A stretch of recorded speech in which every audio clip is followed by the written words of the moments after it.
1 Kings 3.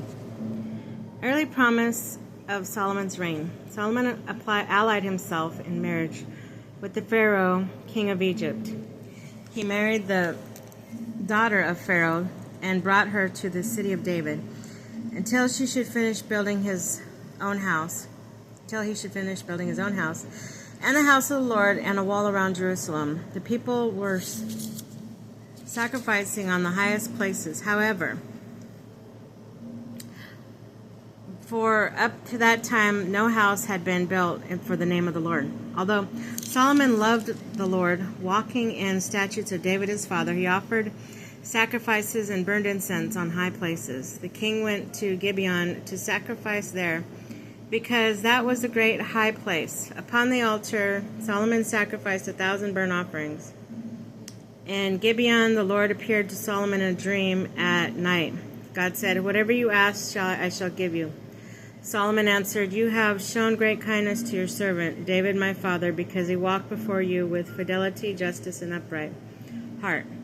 And you have continued this great kindness towards him today, giving him a son to sit upon his throne. Now, Lord my God, you have made me your servant, king, to succeed David my father. But I am a mere youth, not knowing at all how to act. I, your servant, among the people you have chosen, a people so vast that it cannot be numbered or counted. Give your servant, therefore, a listening heart to judge your people and to distinguish between good and evil. For who is able to give judgment for this vast people of yours?"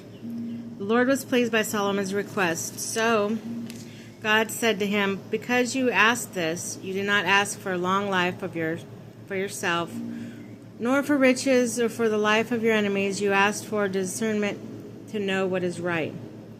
I now do as you request. I give you a heart so wise and discerning that there has never been anyone like you now, nor after you will there be anyone to equal you.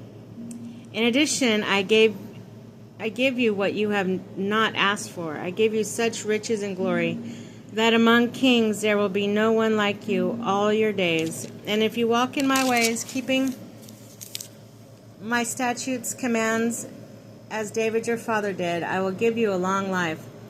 Solomon awoke. It was a dream. He went to Jerusalem, stood before the ark of the covenant of the Lord, sacrificed burnt offerings and communion offerings, and gave feasts for all his servants. Solomon's listening heart. Later, 2 prostitutes came to the king and stood before him. One woman said, "By your leave, my lord, this woman and I live in the same house. I gave birth in the house while she was present. On the 3rd day after I gave birth, this woman also gave birth, and we were alone. No one else was in the house with us. Only the 2 of us were in the house. This woman's son died during the night when she laid on top of him. So in the middle of the night, she got up and took my son from my side, as your servant was sleeping. Then she laid him under her bosom and laid her dead son in my bosom. I rose in the morning to nurse my son, and he was dead. But when I examined him in the morning light, I saw it was not the son I had born." The other woman answered, "No, the living one is my son, the dead one is yours." But the first kept saying, "It's mine." Thus they argued for the king, and the king said, "One woman claims this, the living one is my son, the dead one is yours." The others say, "No, the dead one is your son, the living one is mine." So the king continued, "Get me a sword." When they brought the sword before the king, he said, "Cut the living child in 2. Give one half to one woman and half to the other." The woman whose son was alive, because she was stirred with compassion for her son, said to the king, "Please, my lord, give her the living baby and don't kill it." But the other said, "It shall be neither mine nor yours. Cut it in 2. The king then answered, "Give her the living baby. Do not kill it. She is the mother." When all Israel heard the judgment of the king given, they were in awe of him, because they saw that the king had in him the wisdom of God for giving right judgment.